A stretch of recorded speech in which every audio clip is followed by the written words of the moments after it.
Welcome to today's presentation about REACH 2013. My name is Wolfgang Oerhan and I work here at ChemAdvisor in the headquarters in Pittsburgh as a regulatory compliance specialist. And I'm also the team leader of our REACH services team at ChemAdvisor. Now, you probably ask yourself, do I have any obligations under REACH? And today I would like to introduce you to some of the requirements that might also apply to you as a US manufacturer. Some of you might probably deal already with questions like, did somebody in your supply chain ask about REACH compliance safety data sheets?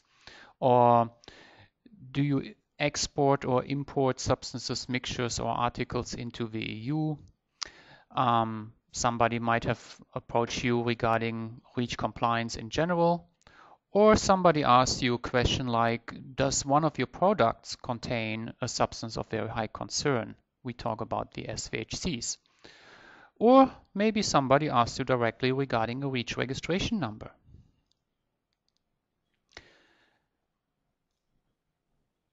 What are now the possible strategies for companies to be REACH compliant? And I will show you first what actually REACH means and REACH stands for. Registration, of course. You need to ask yourself, who is the actual manufacturer and or importer of substances in a mixture or pure substances? Is there any impact on my company, and do I have maybe any obligations under REACH? The E in REACH stands for evaluation. So if you decide to register one of your substances, ECHA, the European Chemicals Agency, and the member state competent authorities will review the content of your registration dossier. Authorization and restriction means, do you maybe use certain substances, the so-called substances of very high concern, in your products, and do you import those products into the EU? So it might be possible that those substances, those SVHCs, sooner or later will become subject to authorization.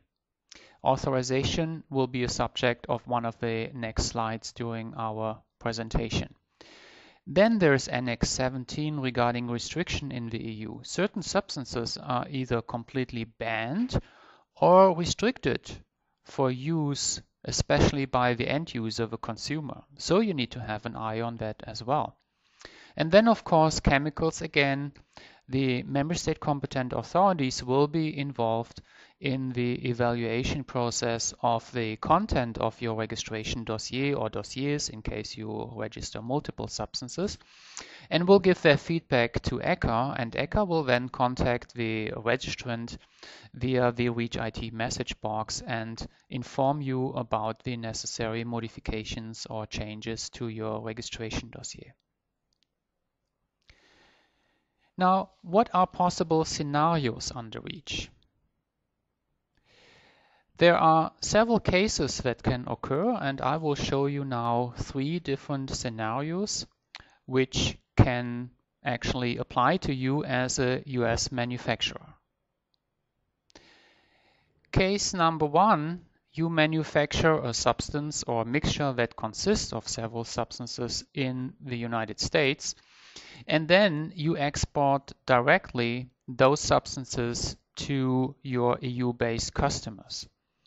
In case the EU-based customers, here marked as yellow spots in the map, in case they take care of their registration by themselves, there's nothing else you have to do. This would be the best case scenario, of course. They might maybe ask some questions regarding SVHC content, the chemical composition of your substance. So this might lead to the disclosure of confidential business information, and you might not like this. So there are some other cases we need to discuss then. In case you have a legal entity or subsidiary directly in the EU, in one of the EU member states, and your EU-based customers purchase substances or products from your EU subsidiary, they might be REACH compliant in case they take care of that, or your EU-based subsidiary takes care of the REACH obligations, and all the other users of the substance or products consisting of those substances will be then considered downstream users and can seek coverage under the registration dossier of either your EU-based customer or your own EU subsidiary, which you can actually use for REACH purposes.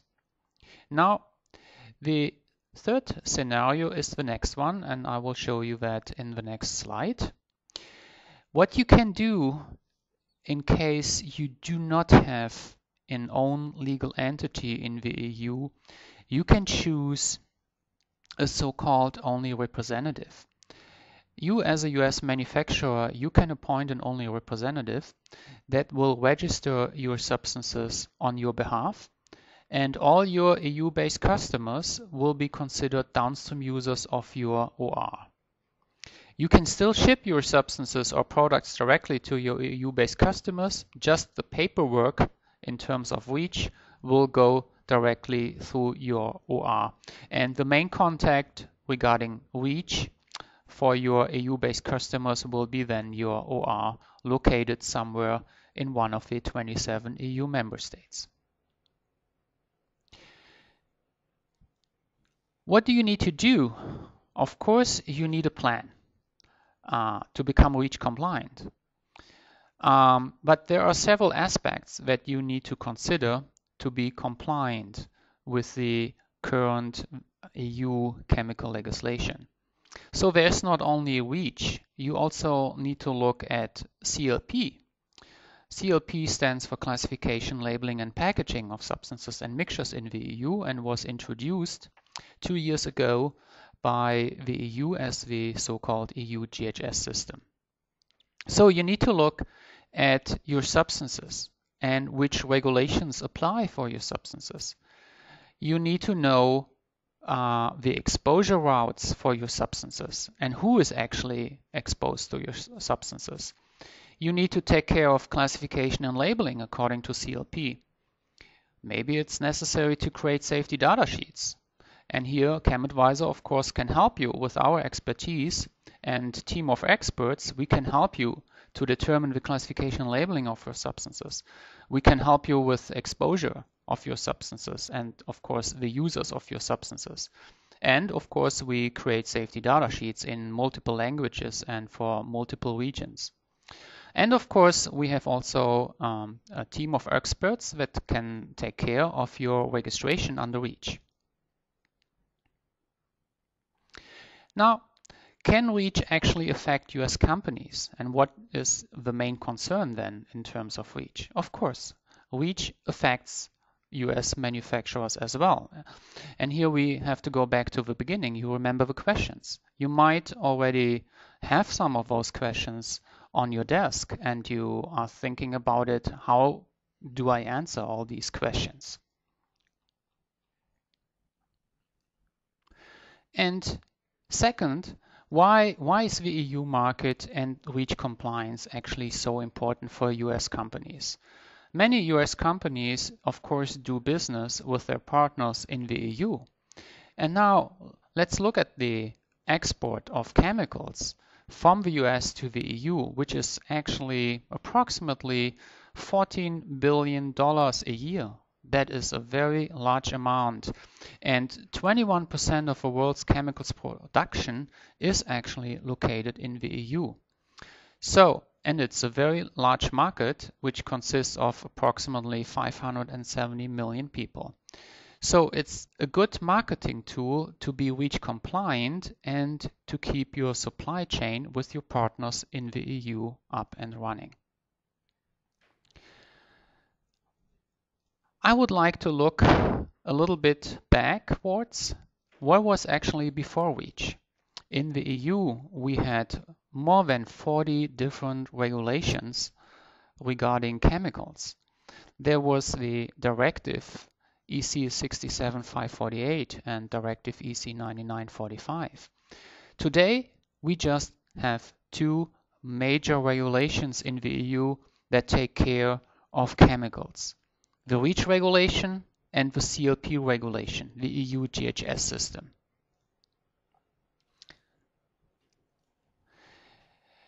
Why is that good? Because the European Union consists of currently 27 member states, and each of these member states had its own chemical legislations. Now we have everything under those two roofs, the REACH regulation and the CLP regulation, which makes it a little bit easier, of course. But since REACH is new, CLP is new, some companies are still struggling with REACH and CLP compliance.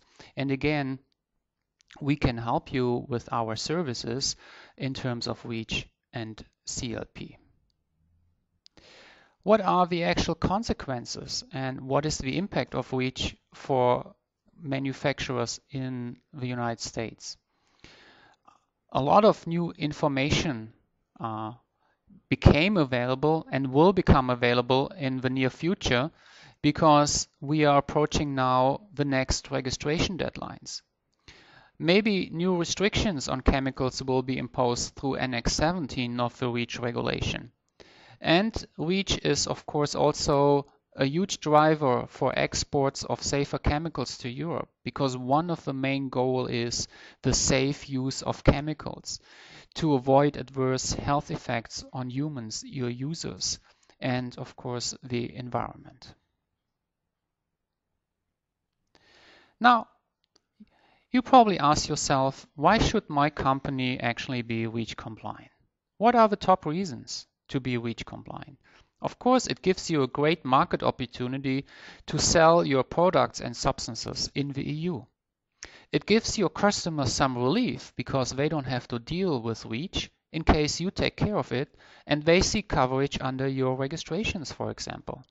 You can build a much stronger relationship with your EU-based customers, and you are competitive for other markets than the EU because you can probably use the data that you used for your registration dossiers for other areas. So we would recommend prepare for REACH compliance now, and you can still sell your products and substances into the EU. Why is it good to work on REACH now? Because REACH is not only existent in the EU, we have now similar legislation in place, for example, in China and of course in Turkey. Turkey REACH came in force already in 2011. So basically you have no escape from REACH because REACH is going global. And there might be also a Safe Chemicals Act in place in the US. There are already some discussions going on, so actually there is no escape, and the EU REACH might be a good exercise for you to prepare for other regions and to sell your products and substances also in regions like Asia, Africa, and the US, of course.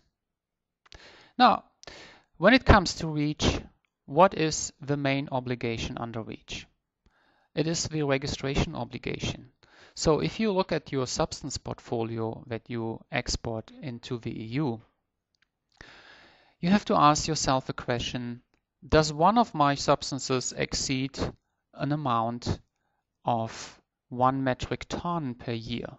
Because that is the threshold limit that triggers registration obligations under REACH. You can boil it down to the just quick slogan, no data, no market. If you do not provide the data as required under REACH with a registration dossier, you cannot sell your substance or substances, products, mixtures, articles in the EU.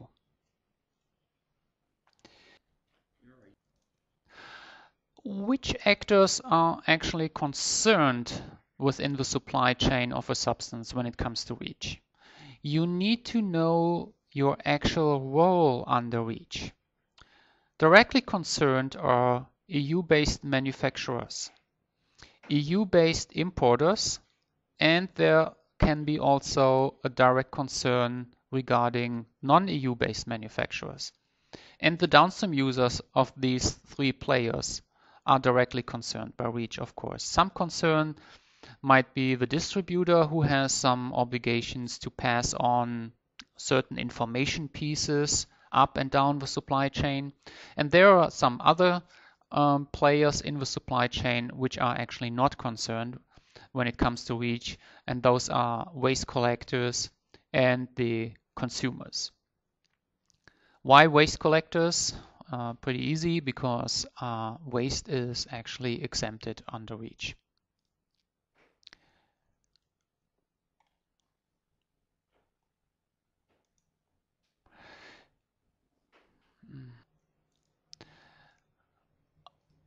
Which products are affected by REACH? REACH only acknowledges substances, but substances can also be part of a mixture, and of course articles consist of different substances.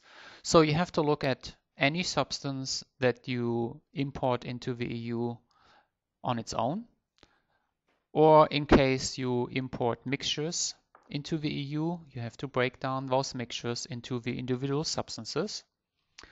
Some examples can be a paint, an adhesive, a sealant, and so on.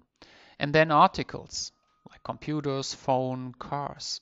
And one thing we would like to point out here as well, packaging material that you use to ship your substances, mixtures, and articles are considered separate articles under REACH.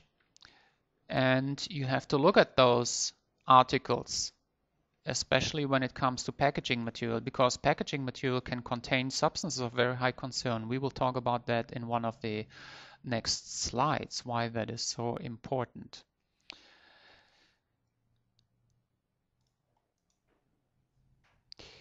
So when is the next registration deadline coming? Currently, we have a few months left. The next registration deadline for the tonnage band 100 to 1,000 metric tons is actually in May 2013. So if you have substances which are very close to that tonnage band, or are maybe already within that tonnage band, it's time to prepare for the registration of your substance or substances. So what do you need to do? We recommend to prepare a roadmap to compliance. Look at the different steps that are involved to a successful registration of a substance under REACH. So you need to know, what do I actually import into the EU? How much do I import? Who are the recipients of my substance? Are there any other potential registrants that are maybe planning to register the same substance? How can I get in contact with these people? What are the data requirements? These are only a few questions that you need to answer to prepare your roadmap to REACH compliance. When you prepare your roadmap to compliance, you need to look at the 6 areas of compliance that apply for the EU. First of all, you need to look at the individual regulations that apply for substances, mixtures, and articles. You need to check if your substances are maybe subject to registration under REACH. Then you need to check if your substances or your mixtures are maybe considered hazardous according to the CLP regulation. You need to provide information regarding worker safety, like OELs and other information, so that EU-based employers can provide the necessary documentation and safety cards for their workers. EU safety data sheets might be required, of course, for hazardous substances and for hazardous mixtures. And you need to check if your substances are maybe listed on the SVHC list or are maybe subject to authorization under REACH. So these are the 6 areas that you need to check when you prepare your REACH and CLP compliance roadmap. You would start then with an inventory of your export portfolio. So you need to know exactly which substances and mixtures and articles you export. You need to know where you export. What are the actual destinations of my products and substances? And then, of course, you need to know the regulations you need to comply with. And again, here ChemAdvisor can help you in a great way, especially when it comes to know the regulations you need to comply with. We actually offer a new service called a Global Chemical Regulatory Report. Those reports are available for different regions and multiple countries, and those reports help you to determine what are the actual requirements for substances and mixtures in certain countries. Now, what is the best approach in case you import substances into the EU? We would recommend to anticipate already the earlier 2013 registration deadline, because many companies in the EU are looking for REACH compliant products, substances and articles, and are asking already all these questions that we introduced to you at the beginning of our presentation. So even if you are below the 100 metric tons per year threshold limit, we would highly recommend consider registration already way before the 2018 registration deadline. There's some good news when it comes to REACH. Certain substances are exempted from REACH. For example, substances used in plant health products, in biocides, substances which were notified to the E-links inventory. All the substances or substances that match in one of the categories as listed in Annex 4 and 5 are exempted from REACH. Of course, everything that is manufactured or imported into the EU in quantities less than 1 metric ton per year. Radioactive substances, non-isolated intermediates, food and feedstuff, medicines for veterinary or human use, and substances under customs supervision are exempted from registration under REACH as well. And then cosmetics in the final form. So any substance that is imported into the EU in a final cosmetic product is also exempted from REACH, because for those substances their own directive, for example for cosmetics, the cosmetic directive applies. Then we have food and feed additive directive and other directives that cover those substances which are exempted under REACH.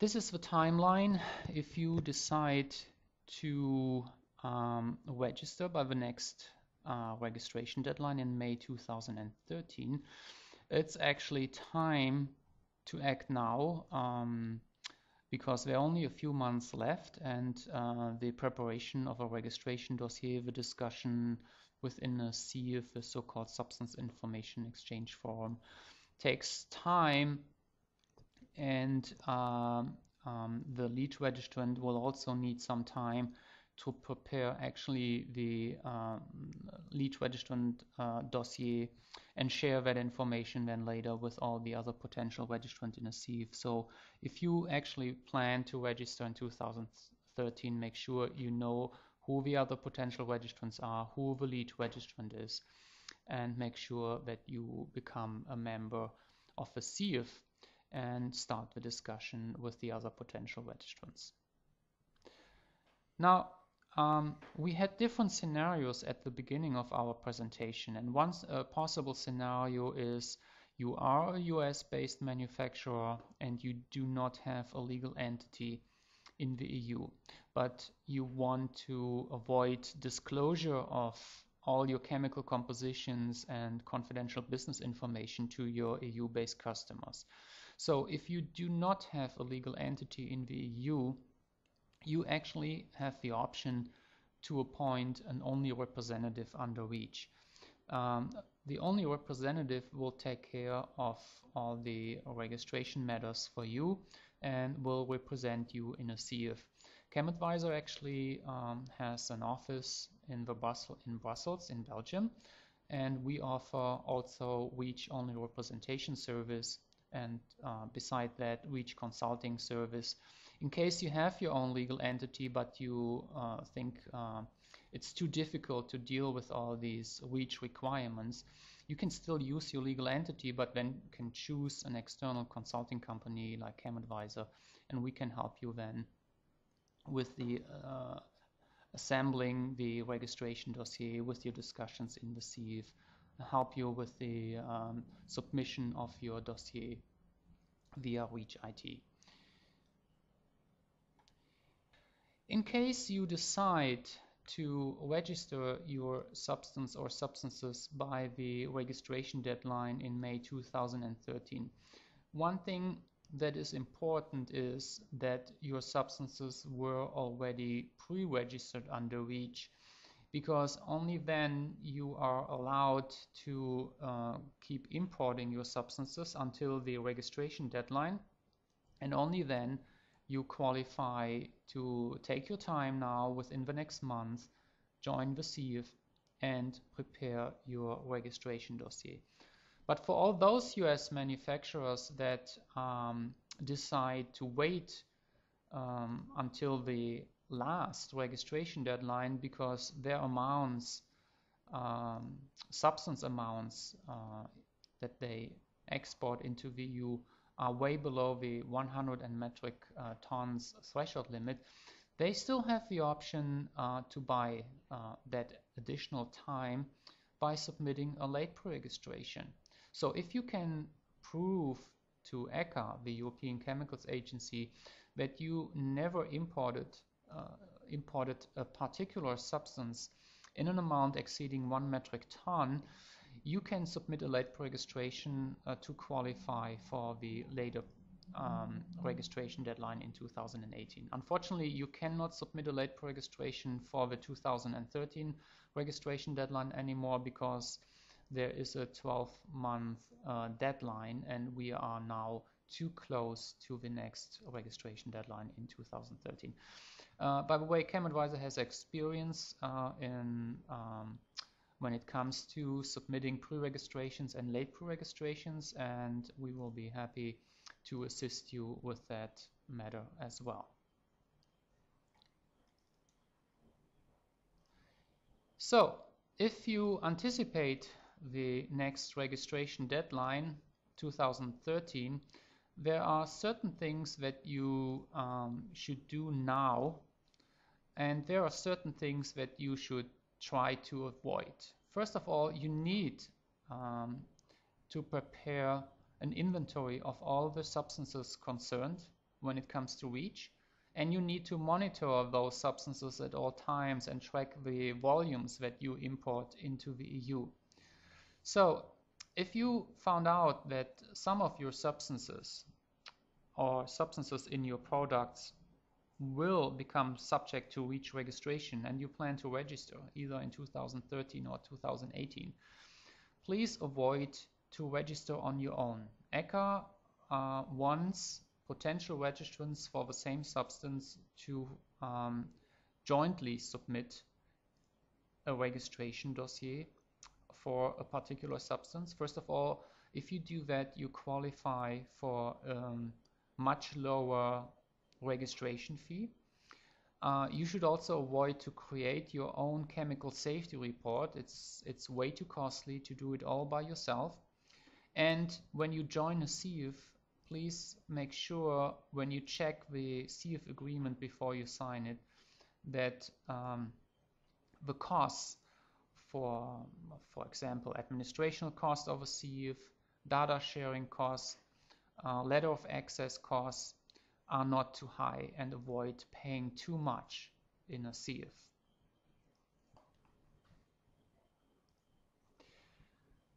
So beside REACH, of course, REACH just celebrated its 5th birthday, and beside REACH, the EU introduced also the EU GHS system, which is based on the United Nations Global Harmonized System, the GHS. And the new regulation is called the CLP, which actually was introduced in 2008 and is now in full force for substances in the EU, placed on the EU market since December 1st, 2010. And there is still a transitional period in place for mixtures. So if you import mixtures into the EU, you still have time to switch to the new CLP or EU GHS system until June 2015. But for safety data sheets, if one is required, either for your mixture or substance, you have to have both classifications in the document, in the safety data sheet, according to the old DSD or DPD and the new regulation, the CLP regulation. So let's say you import substances into the EU, those substances are subject to REACH, then of course you need to have an eye on the classification and labeling on your substances and as well, so get familiar with the CLP, and ChemAdvisor can help you either by taking care of that. We can help you to determine the classification and labeling according to the new CLP system. We can help you with the CNL notification if one is required, and we can help you with the authoring of CLP compliant safety data sheets as well. For those companies that placed substances on the EU market before December 1st, 2010, there is an actual transitional period or grace period for both substances and mixtures. The EU added another 2 years transitional period.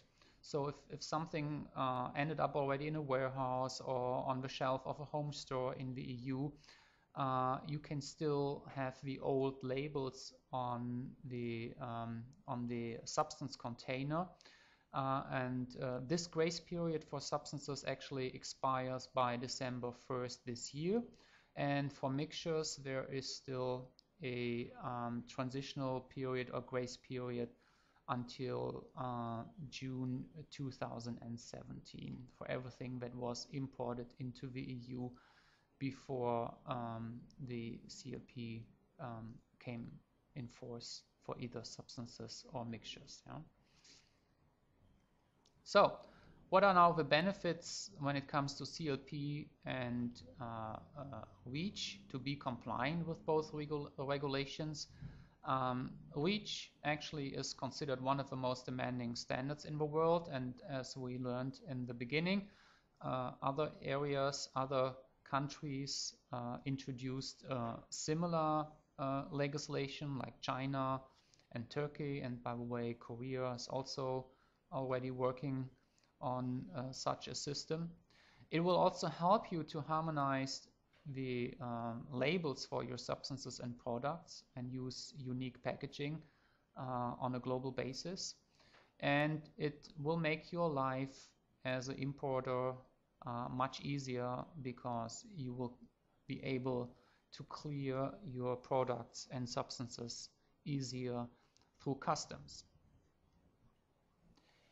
Now, what are your responsibilities when it comes to REACH and worker safety? Of course, you need to provide and communicate information. First of all, information that is reliable and information that is up to date. You need to provide that information to your customers in the EU. You will preferably use the EU safety data sheet to communicate all this information to your EU-based customers. Then you probably heard about exposure scenarios. Those exposure scenarios are required for all those substances that are subject to a REACH, means will be registered or were already registered, are considered hazardous or PBT or VPVB and are placed on the EU market in volumes exceeding 10 metric tons. So all those substances and mixtures containing those substances require exposure scenarios, which need to be annexed to the EU safety data sheet. How do you describe the uses? You probably heard about it, that only uses that are registered under REACH are allowed in the EU, and in the EU a new system was introduced, the so-called R12 use descriptor system, discussed by the EU, ECHA and the industry associations. And this use descriptor system provides 5 separate use descriptor lists: the sector of use category, the chemical product category, process category, the environmental release category, and article category. And those use descriptors should be used to describe uses for substances.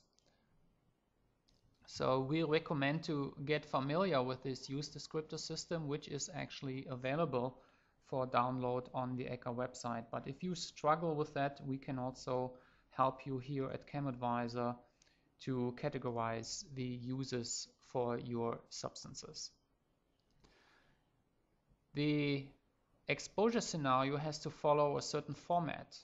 The format is defined by ECHA, and you can find actually the template in a guidance document that you can download from the ECHA website.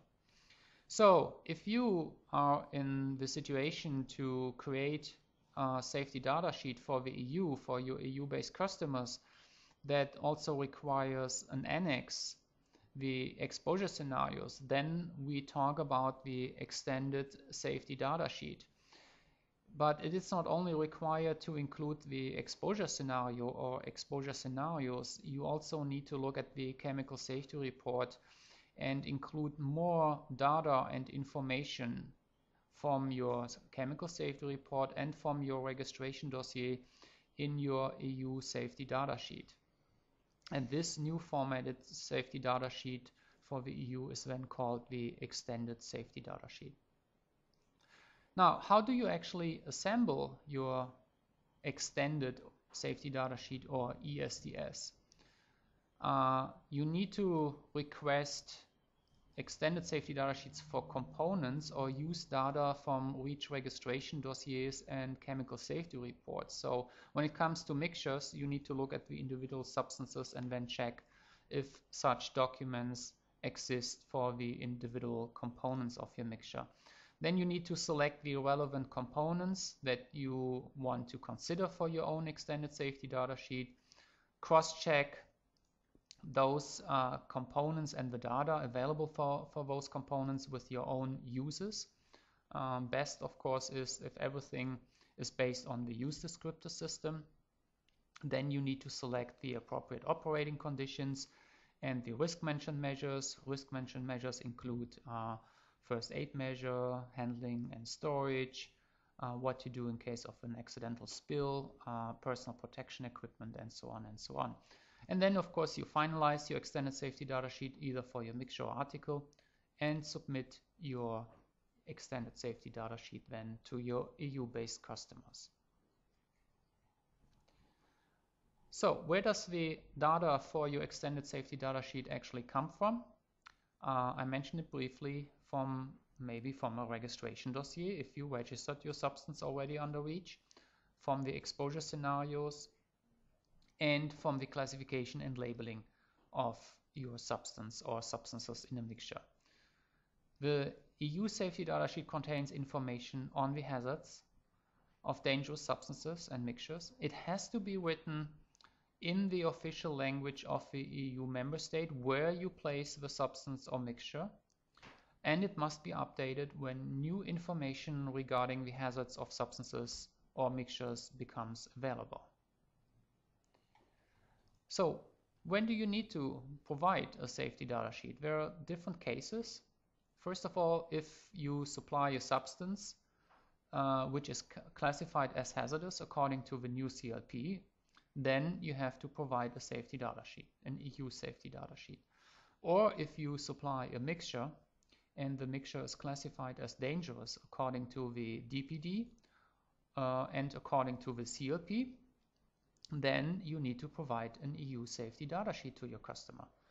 Or if your substance that you supply to your EU-based customer is considered a PBT or VPVB, as defined by REACH Annex 13, then you need to provide the EU safety data sheet. Or if your substance is included on the candidate list of substances of very high concern, then you need to provide an EU safety data sheet. So once your safety data sheet is in the hands of your EU-based customers, it's an ongoing story because there might be updating obligations, requirements. When do you actually have to update your EU safety data sheet? And here we have three different scenarios. First of all, whenever new information becomes available that may affect the risk management measures, then you need to update the EU safety data sheet and provide the newest version then to all the recipients of the substance or mixture that purchased the substance or mixtures within the past 12 months from you. Also, in case an authorization under REACH has been granted or refused, then you are obliged to update your safety data sheet. Or in case a new restriction under REACH has been imposed, so please check on a regular basis Annex 17 of the REACH regulation. In that case, you have to update your EU safety data sheet as well. The new format for the EU safety data sheet has 16 sections based on the United Nations GHS system. And these are the 16 sections of the current EU safety data sheet template. So, how can you manage all this paperwork when it comes to your EU safety data sheets and extended safety data sheets? Of course, if you make mixtures, articles, products, you need to collect all the safety data sheets from the suppliers that supply raw materials or substances to you as a US-based manufacturers. We highly recommend to store all these safety data sheets somewhere on a company server, and then you use the information from those safety data sheets to make your own safety data sheets and provide those REACH and COP compliant safety data sheets, of course, further down the supply chain to your EU-based customers. And it is required in the EU to keep track and document everything when it comes to the safety data sheets. I previously mentioned that whenever you have to update your EU safety data sheet, it is required to send the new version to all the customers that purchased the substance or mixture within the past 12 months from you. So it is important to keep track of all this, and we recommend to do this, of course, with your computer system. Maybe you have your own software to distribute your safety data sheets. Now, we heard already in one of the previous slides the acronym CSR or Chemical Safety Report. Now, in case your substances are subject to REACH and will undergo or underwent already registration, and your substance is considered hazardous and placed on the EU market in an amount exceeding 10 metric tons, then a chemical safety report is required. What does that mean?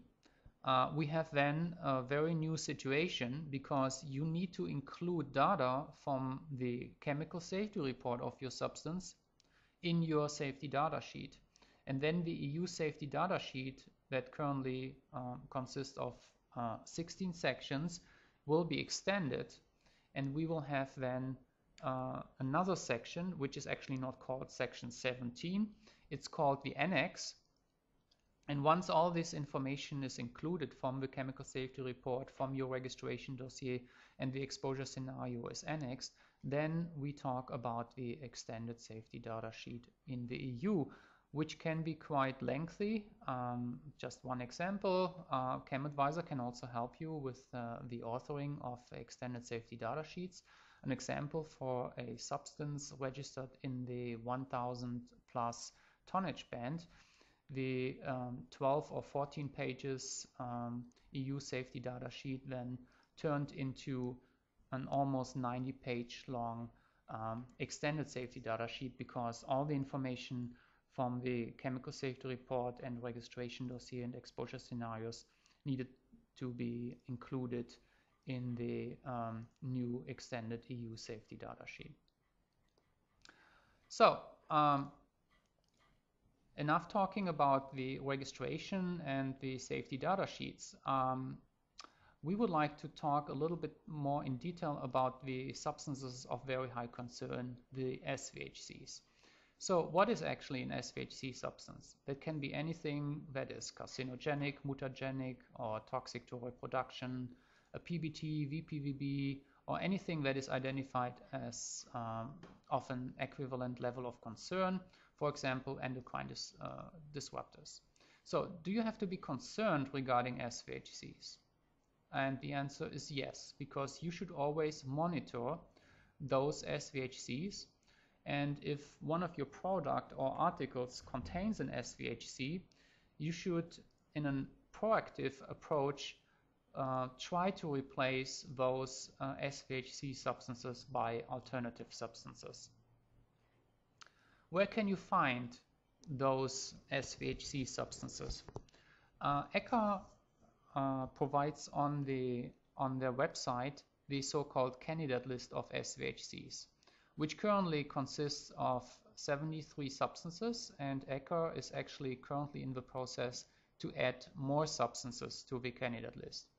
But in one level before the candidate list, there is the so-called registry of intentions, also available on the ECHA website. There you can look up substances which might be sooner or later be added to the candidate list. And once a substance is on the candidate list, it's just only one step to the Annex 14. That means a substance might become subject to authorization. And authorization is very costly and does not guarantee, once an authorization is granted, that this authorization will apply for your substance forever.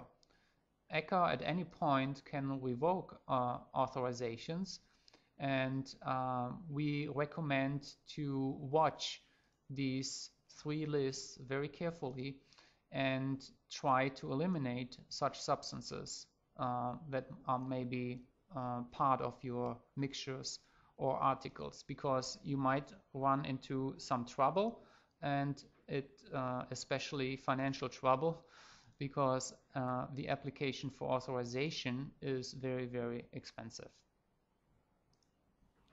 There are also some non-governmental organizations that are trying to push ECHA to include more substances on the candidate list. The so-called SIN list currently consists of approximately 350 highly toxic substances, and the Chemical Secretariat that launched and published this SIN list would like to see ECHA to add all these 350 substances to the candidate list. So beside the registry of intentions, the candidate list itself and the Annex 14, we would also highly recommend to have an eye on the SIN list and try to avoid substances which are on that list as well. Now, what are the obligations for users of such substances of high concern, very high concern? You need to assess at all times if you have obligations maybe to notify such a substance of very high concern to ECHA. Because since June 1st, 2011, companies that place such SVHC substances on the EU market and the concentration, for example, in an article exceeds 0.1% weight by weight, and the total amount of that substance placed on the EU market exceeds 1 metric ton, then you have to prepare a notification dossier and submit that dossier to ECHA if that particular substance has not been registered under REACH for that particular use. Also, it is important if you supply such substances within your packaging material or within an article or mixture to your EU-based customers, you have to inform them about that particular substance. How do you do that? Usually you provide that information in the EU safety data sheet, or if an EU safety data sheet is not required, you would then send an email or a letter, but we recommend to document that very thoroughly. So even if you place less than 1 metric ton of that SVHC substance on the EU market, but the concentration in the article or product exceeds 0.1% weight by weight, you are obliged to communicate that SVHC to your customers. And by the way, if consumers use your product or article in the EU and they request information regarding SVHCs in your product or article, you have to provide that information free of charge within 45 days. Just an example, just recently ECHA and the EU added 8 new SVHC substances to REACH Annex 14, so the list is growing. We are now at 14 substances already. So those 14 substances currently on the Annex 14 are subject to authorization. And as I mentioned, the authorization is a lengthy, quite lengthy process and is very expensive. In case a company that can also be a US manufacturer decides to go all the way through the authorization process, you need to provide information about to whom the authorization is granted, the identity of the substance or substances, the use or uses for which the authorization is granted, any conditions under which it is granted, and a time-limited review period, and any monitoring arrangements. So it's a very complicated process, and we can help you monitoring your substances. And for example, if you decide to do it by yourself, a great product to do that is, for example, our Lolly database, where you just type in an Annex number or a CAS number and then check if your substance is maybe either on the candidate list or on the Annex 14 or Annex 17 of REACH.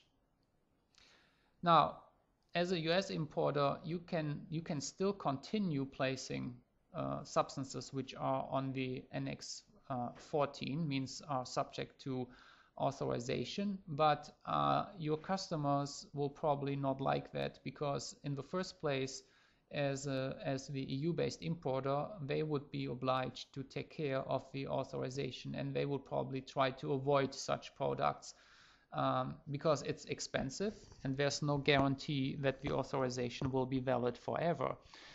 Just as an example, only the application fee for an authorization is already 50,000 euro. That does not include the costs for additional tests, the socioeconomic analysis, and so on. These costs can easily add up to maybe 200, 300 or 400,000 euro. And now you probably understand why companies are trying to avoid anything that's on the candidate list or on the Annex 14 authorization list. Now, regarding the notification when it comes to SVHCs, just a brief overview here. If your article or product contains at least one SVHC substance that exceeds 0.1% weight by weight, and the substance has not been registered under REACH for this particular use, and the substance in the article or product exceeds 1 metric ton per year per manufacturer or importer, then you have to prepare a notification dossier by using IUCLID 5 and submit this notification dossier to ECHA. Here, ChemAdvisor can also help you, and as a great start, you can use, for example, the LOLI database to check if your products contain maybe substances which are on the candidate list. So what do you have to do if you sell products that contain substances of very high concern to your EU-based customers? First of all, you will start at the very beginning of your supply chain. So if you purchase raw materials to make your products or articles, you would request information from your suppliers. Then you would calculate the content, percent weight by weight for each SVHC substance in your products, and then you would communicate this information to your EU-based customers by providing the identity, for example, through an EU safety data sheet, and including some use conditions. As mentioned, if your products and articles also are sold to end users, consumers in the EU, and the consumer requests information regarding the content of SVHC substances, you have to provide an answer according to REACH within 45 days. So how can you achieve compliance when it comes to SVHCs and authorization? Make sure you set up a SVHC traceability policy for your products. Always spontaneously inform your clients when an SVHC is present above the concentration of 0.1% weight by weight. Anticipate authorization and/or restriction status of SVHC substances. So always look at the registry of intentions, the candidate list, the Annex 14, and make sure that you improve the communication and information exchange with your suppliers so that you can check CAS numbers, INEX numbers against the candidate list, registry of intentions, and Annex 14. So now you're asking yourself probably, why do I have to do that all? Who enforces all this? Of course, enforcement laws are in place. The EU member states have their own enforcement legislation in place when it comes to REACH and CLP. The latest is that the EU, ECHA, and the customs authorities and the member state competent authorities are planning to connect their computer networks so that at the first entry point into the EU, the customs authorities, the customs officers can check against the ECHA system if a substance is either pre-registered, late pre-registered, or registered, means is in compliance with REACH. One example, France, for example, has customs sanctions in place.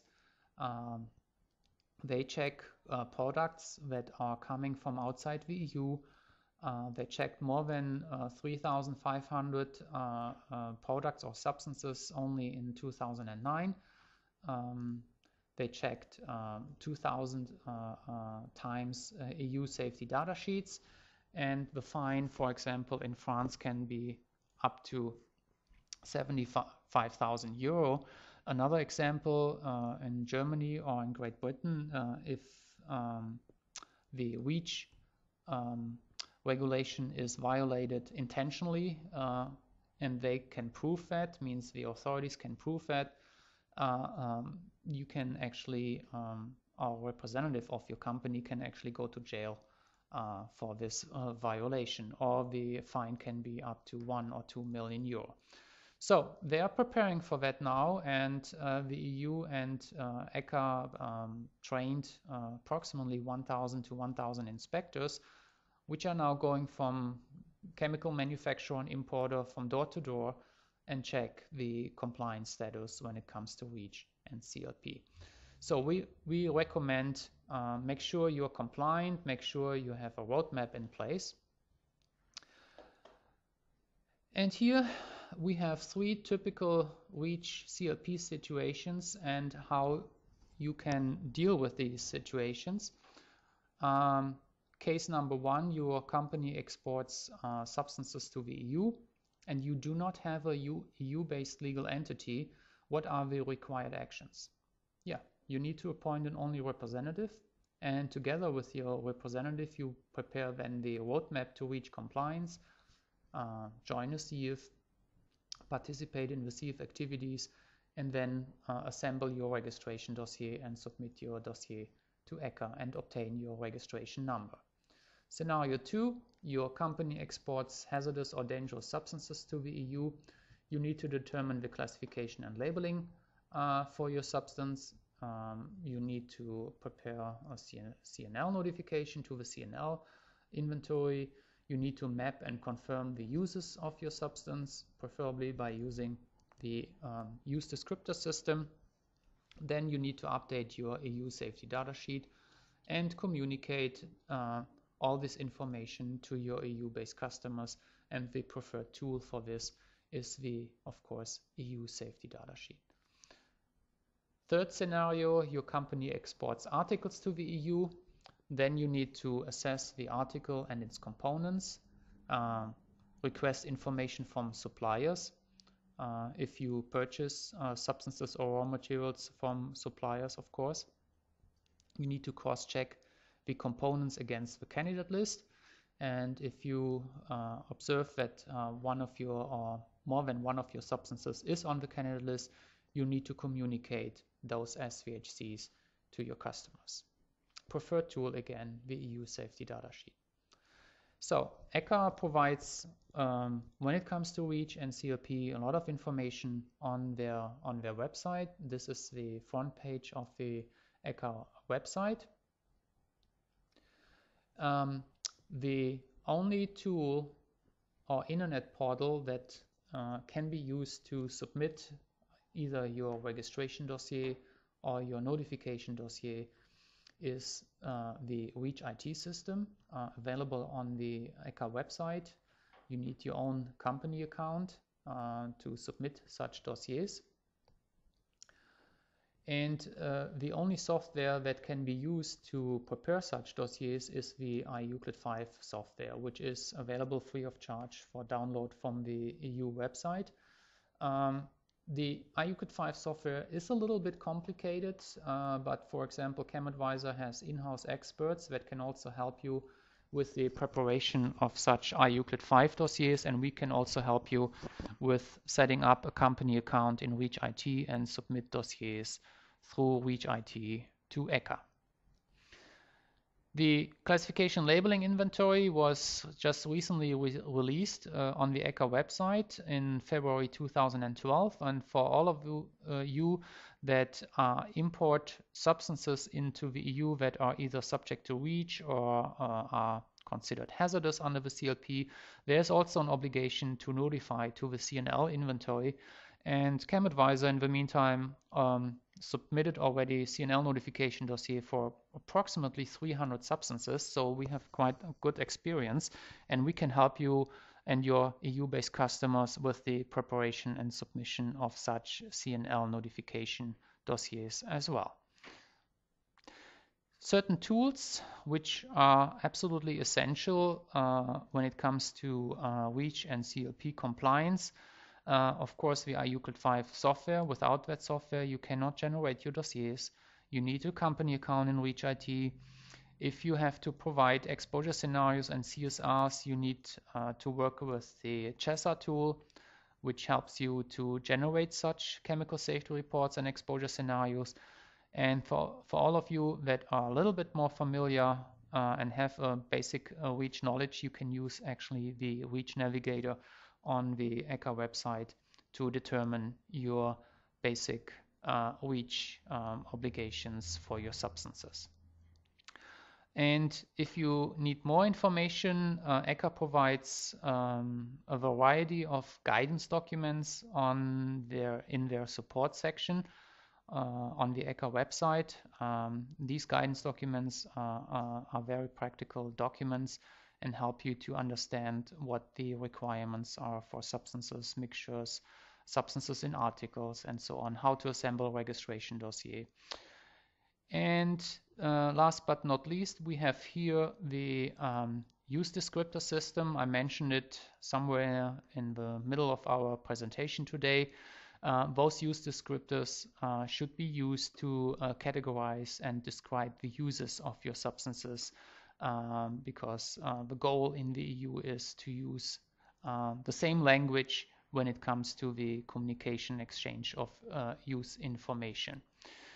Then the format of the extended safety data sheet and the exposure scenario format is described in one of those guidance documents that I just mentioned. And this guidance document, for example, is also available on the ECHA website. But if you struggle a little bit to understand all these requirements when it comes to REACH and CLP, we can definitely help you to determine if you have maybe obligations under REACH, means obligations to register substances. We can help you with the submission of pre-registrations, late pre-registrations, CNL notification dossiers, IUCLID 5 dossiers, assembling extended safety data sheets, generating exposure scenarios, and make sure that your company is in compliance with REACH and CLP. Yeah, we would like to thank you for your attention. And this is the end of our presentation. I hope you enjoyed it. And if you have more questions, you can contact at any time at ChemAdvisor. Go to our website at www.chemadvisor.com. Thank you very much.